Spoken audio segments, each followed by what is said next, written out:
It's great in here.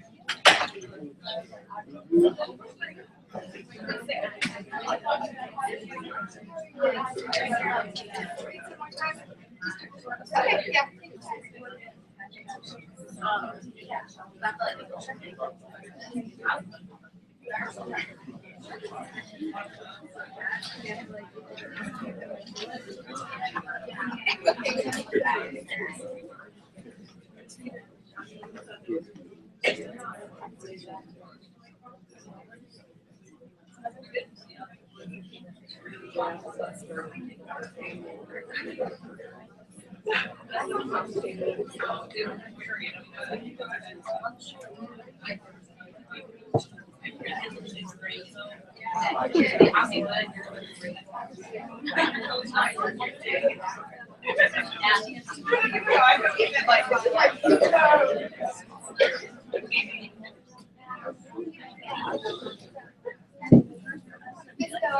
Yep.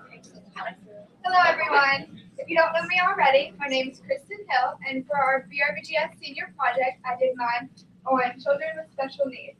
I've always been interested in children.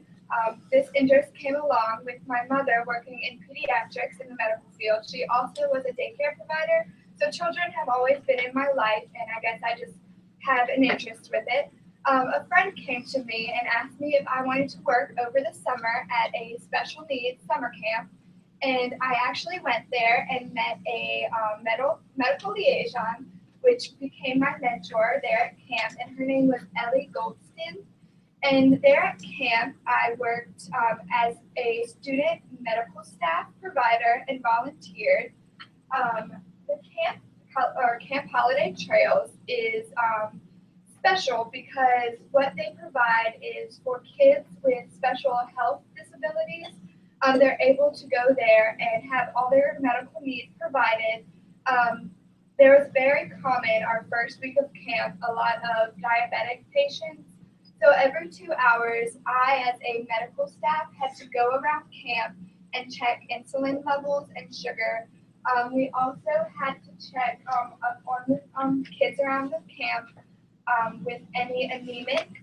I know one week during camp, we had a camp week where it was all kids that were, it was actually called Camp Youngblood, where they were anemic. So if they got any bruises, we had to make sure that we were careful about it because there was a chance that they could bleed out. We wanted to make sure that they had a normal camp activity life. Here at Camp Holiday Trails, it ran from the month of June until the end of August. And they would check in at the beginning of the week on Sunday and leave on Friday. And during the week, we would provide them all their meals, and they had the chance to go horseback riding. We had pool. They would stay in the cabins and those such things.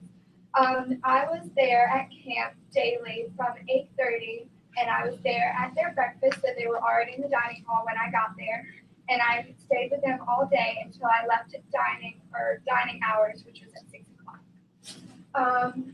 Here's a few pictures. Here in the middle was my mentor, Ellie. And like I said, we had to check the diabetic sugar every 2 hours, and we toted this cart around.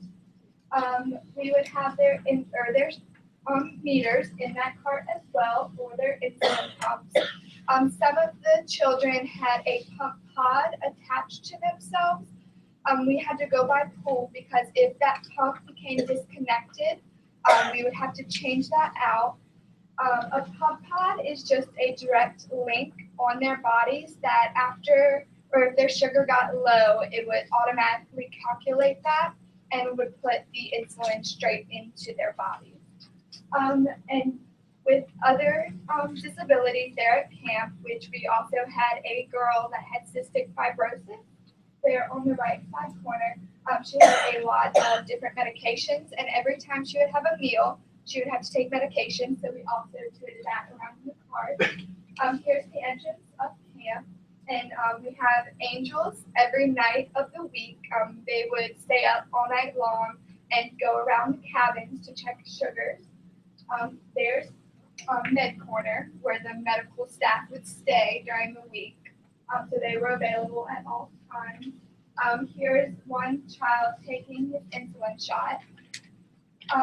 Now, for my community service, I did it here at the high school with Miss Meredith. I was in her classroom twice a week during, I believe it was 1:30 until 2. It was just half an hour because during that time they were learning life skills. They had just finished lunch and we would go up onto the track outside of the high school. And during that time period, they would have, once a week, they'd have a PE teacher come in just so they could get their activity for the week. We would learn communicational skills. Some days in the week we'd stay in the classroom and go over, one time I was in there, we went over money transfers and stuff like that. While I was in her classroom, I was considered a teacher's assistant. I was grading papers and mentoring the kids as well. I connected very well with those students just because I spent such a great deal with them during camp because of them being with me only once a week and not being with them as much as the children with my community service. I didn't connect with them as well as I did with the students here at the school. My community service here at the school, I was able to talk to the students, and the PE teacher that was coming in once a week was from UVA, and she had an exercise plan all thought out, but I was noticing that the kids were not participating in them as much as we had thought out because they weren't interested enough with them. So I talked to Miss Meredith, and we had set aside a second day of the week that I had made out an exercise plan just in case that they didn't participate that one day of the week that they were supposed to. The boys really were interested in sports. They would play football a lot on one side of the field. And the girls, they don't really like sports, but they were really liking the track. And we would walk 4 laps a day just so we got enough activity, and they were very social. So we would talk about a lot of things going on and such like that. For my research paper, my question was, how does the label disability affect the children as a whole? And I have come to the conclusion that although the children have the label of disability and they have to go through all of the medical procedures and different things that they have to work out throughout their daily lives, it doesn't affect them as much as you would think it does. They still act like normal children. They play on the playground, and you have other options that you can work through with them. Another thing that we learned through camp is a lot of, sorry, I need to get my wording together. With camp, a lot of the parents came in really stressed out, worrying that camp wasn't going to be able to provide for the children as well as the parents had. The parents were always there for them, knowing how they normally took their meds and that sort of thing. But on Sunday when they came in, we went over all that kind of thing, and it really brought out some of that stressful relief that the parents got. And you have to think, a week free from the kids without having to deal with them is a bit of a stress relief. Just so you get a little statistics for the day going home learning something. Disability is not as common, or it's more common than you think it is. There's a 13.9% chance that children will develop with a disability. And out of that 13.9% chance, there could be a second member of the family with some sort of disability. With my whole project, I did go into all sorts of disabilities. I went through the medical disabilities, learning, and mental. But overall, I have this quote: the strongest people are not those who show strength in front of us, but those who win battles we know nothing about. I was touched a great deal with these children just due to their strength that they have. I was never aware that these children had to deal with such of a great impact. And then I just want to give some advice to the upcoming BRBGS students. You already know that this is coming upon you. I was able to have friends know about it, so I have connections.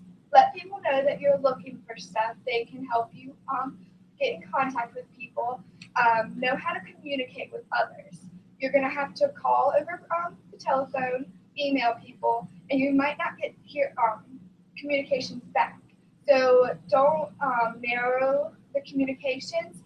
look into talking to multiple people when you look into your field of study. Do you guys have any questions?